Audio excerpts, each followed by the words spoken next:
तो भाई एसएससी हमसे चाह रही है कि हम कोरियन भी सीखें, जापानीज भी सीखें, मैंडेरियन भी सीखें, स्पेनिश भी सीखें। तो भाई तैयार हो जाओ, इस सब के लिए क्वेश्चन कहीं से भी पूछा जा सकता है। तो हेलो एवरीवन, मेरा नाम अक्षय है और मैं आज एसएससी सीजीएल का एग्ज़ाम दे के आ रहा हूँ, 15 तारीख की सेकंड शिफ्ट। तो चलो बताते हैं आपको कि कैसा मेरा एग्ज़ाम एक्सपीरियंस रहा, कैसा सब कुछ मैंने फेस किया और कहाँ इन्होंने सेंटर दिया। मैं एक चीज़ बताऊँ, मेरा आज तक मैंने जितने भी एग्ज़ाम दिए, मेरा वर्स्ट एक्सपीरियंस एसएससी सीजीएल 2025 को लेके रहा। तो सबसे पहले तो इन्होंने एक ऐसा सेंटर दिया, खैर मैं बहुत बहुत शुक्रगुजार हूँ एसएससी का कि उन्होंने सेंटर सबसे पहले मेरी प्रेफरेंस पे दे दिया। पर वो भी ऐसा दिया, सेंटर के 3 किलोमीटर के रेडियस में ना तो कोई ऑटो चल रहा, ना कोई रिक्शा चल रही, कुछ नहीं, पैदल गए। और पैदल रास्ता भी रोड का नहीं था, पैदल रास्ता भी ऐसा जो खेतों के बीच में जो रोड होती है ना, बारीक बारीक, जिसमें पैर फिसल गया तुम खेत में ही जा गिरोगे, उस तरीके का गूगल मैप लगा रखा था मैंने। मैं पहुंचा कॉलेज के सामने, पहले तो देख के विश्वास ही नहीं हुआ कि भाई ये कॉलेज है, क्योंकि बिल्कुल बीच जंगल में कॉलेज था वो। कॉलेज कहने से थोड़ा गलत रहेगा, स्कूल सही था वो कोई। चलो खैर पहुंचे वहाँ, जाके एंट्री करी।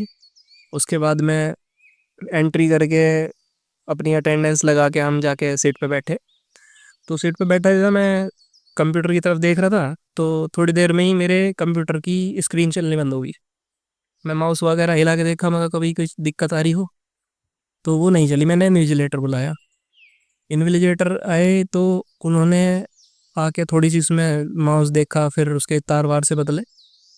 तो उनसे कहा नहीं चला, तो उन्होंने कहा कि चलो ठीक है, हम तुम्हें दूसरी सिस्टम दे रहे हैं। दूसरे सिस्टम पे जाके बैठा, दूसरे सिस्टम पे भी वही हालत। अरे एक भाई, उनकी लैब, इतनी भयंकर लैब मैंने आज तक नहीं देखी। इतनी बड़ी लैब में 4 या 5 पंखे होंगे और बच्चों की हालत खराब गर्मी में, पूरी लैब तप रही है। एसी लैब में था एक। मैंने कहा इन्विजिलेटर को बुला के, मैंने मैम, मैम लेडी थी वो, मैम इसको एसी को चला दो। तो मेरे से कहती है मैम कि जब आपका एग्ज़ाम शुरू होगा तो वो ऑटोमेटिकली चल जाएगी।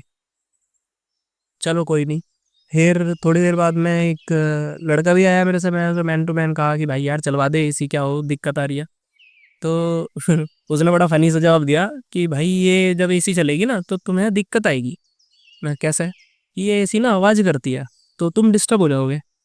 मगर बहुत सही भाई, एसी आवाज़ करती है तो हमें दिक्कत आएगी मतलब। और वो मैम मेरे से ये कह गई कि जब तुम्हारा एग्ज़ाम शुरू होगा तब एसी चलेगी। मतलब कि ये पहले ही प्लान बना के बैठे कि इनका ये एग्ज़ाम चले तो हम इन्हें दिक्कत दिक्कत देनी शुरू करें। खैर एग्ज़ाम शुरू हुआ तो चली, चलो कोई बात नहीं। अब एग्ज़ाम देना है भाई, इतनी तो सहनी पड़ेगी, जॉब चाहिए, बेरोजगार है हम। चलो फिर, हाँ मैं सिस्टम पे था। सिस्टम, उन्होंने मेरा पहला सिस्टम चेंज करा, तो वहाँ जाके बैठा मैं। तो सिस्टम जब चला, वो शुरू में चल गया, थोड़ी देर बाद में मुश्किल से 1 या 2 मिनट ही हुई होंगी, वो सिस्टम भी बंद हो गया। अब पूरी लैब में ये हो रहा था अकेले मेरे के साथ। मैं इधर उधर देख रहा हूँ, इतने में हो जाता है एग्जाम शुरू, सारे बच्चे एग्जाम में लग गए, मैं वहाँ सिस्टम देख रहा हूँ। मैं इन्विजिलेटर को बुला रहा, इन्विजिलेटर पहले बाहर जा रहा है, वहाँ से पूछ रहा है, फिर आया मेरे पास, कह रहा है कि भाई अब आप इस सीट पे बैठ दो।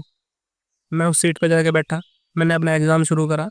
खैर इतना शुक्र है कि एग्ज़ाम टाइम वो बिल्कुल वहीं से शुरू हुआ, उसमें कोई बीच में दिक्कत नहीं आई। एग्ज़ाम शुरू हुआ, एग्ज़ाम शुरू होने के बाद में मैंने करना शुरू करा, थोड़ी देर बाद में उसमें लैग आना शुरू हो गया माउस में। अब दिमाग ख़राब पहले से ही हो रहा है, क्यों भाई तुम एग्ज़ाम देने पूरा एक मेंटली प्रिपेयर होके जाते हो, और एग्ज़ाम से पहले तुम्हारे साथ ऐसा हो जाए तो अलग ही चीज़ है फिर तो। तुम समझ ही जाओ, जितने भी बंदे देख रहे होंगे, एस्पिरेंट होंगे, सब समझ रहे होंगे।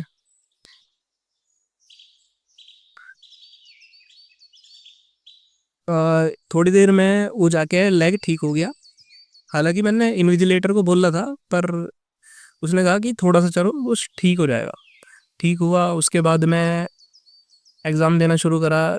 चलो डिस्कस कर लेते हैं कि एग्ज़ाम आया कैसा था। भाई मैं सही बताऊं तो मैं तुम्हें क्वेश्चन तो बताने नहीं वाला, 150 रुपये पड़े हैं मेरे अकाउंट में, मैं 1 करोड़ एसएससी को कहाँ से दूंगा। तो बस एक ओवरव्यू ले लेते हैं। तुम तुम्हारा माइंडसेट बन जाएगा कि हाँ भाई कैसा एग्ज़ाम आ रहा है कैसा नहीं आ रहा, तो उस हिसाब से अपना देख लेना। एग्ज़ाम शुरू हुआ तो रीजनिंग के सेक्शन से मैंने करना शुरू करा। रीजनिंग बहुत ही आसान थी, मतलब इतना था कि मैं 12 मिनट में पूरी रीजनिंग ख़त्म कर दी थी। एक क्वेश्चन मार्क फॉर रिव्यू करा था, वो दिक्कत कर रहा था थोड़ी सी।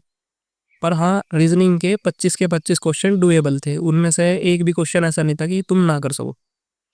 अगर कोई एसएससी को टीसीएस वाला पैटर्न फॉलो करता रहा तो हर कोई कर देगा उसने। फिर बात आती है जीएस की।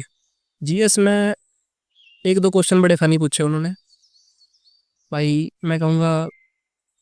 पर हाँ, जीएस में भी 11 से 12 क्वेश्चन डुएबल थे।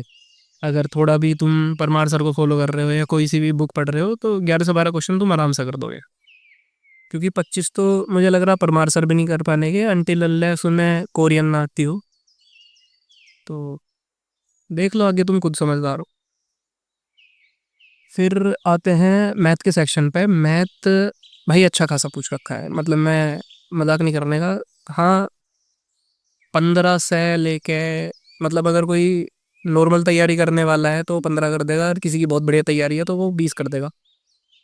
25 तो शायद होने मुश्किल है, क्योंकि कैलकुलेटिव है बहुत सवाल, टाइम छूट जाएगा तुम्हारा। तो मैथ तो ठीक ठाक पूछ रखा है। अब बारी आती है इंग्लिश की।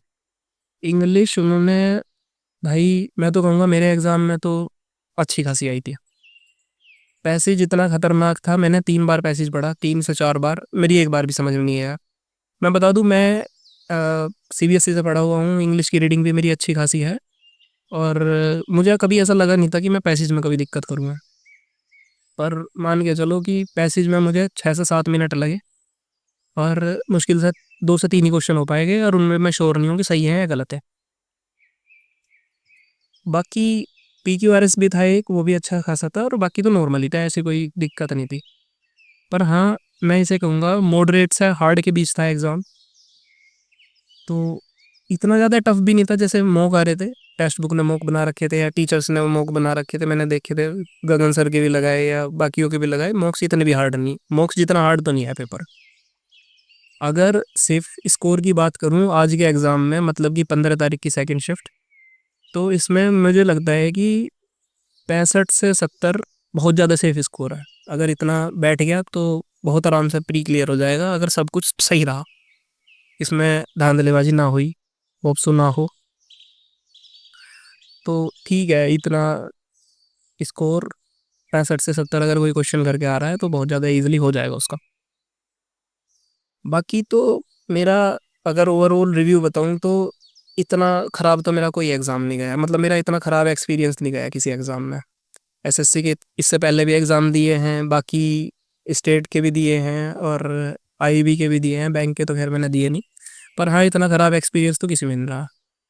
एक अकेली संस्था में ये देख रहा हूँ कि भाई जो टाइम के साथ अपग्रेड ना होकर डिग्रेड हो रही है, तो पता नहीं चेयरमैन सर तक तो क्या ही जाएगी ये वीडियो, पर आप चाहोगे तो शायद चली भी जाए।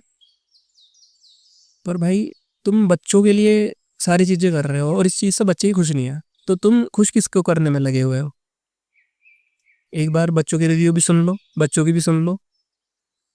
क्योंकि मैं तो नहीं कहने वाला कि बच्चा शायद कोई भी खुश होगा इस चेंज से, और चेंज एक्सेप्ट करना थोड़ा मुश्किल होता ही है, पर भाई चेंज अगर अच्छे के लिए हो तो भी समझ में आ रहा है। पर ये तो सर के ऊपर से उतर रहा है, ऐसा चेंज तो हमें समझ नहीं आ रहा भाई। तो लेट्स सी आगे क्या होता है। सब कुछ ठीक होता है, एग्ज़ाम सही हो, कुछ गड़बड़ ना हो इसमें। बाकी आप सबके लिए गुड लक, एग्ज़ाम सही से देखा हो। ज़्यादा अगर ऐसी कोई दिक्कत आती है, मैंने यही देखा कि भाई पैनिक मत हो। अगर तुम पैनिक हुए तो तुम्हारा सारा एग्ज़ाम ख़राब हो जाएगा। तो बाकी जिस जिसके भी एग्ज़ाम है उसके लिए good luck, and thank you very much.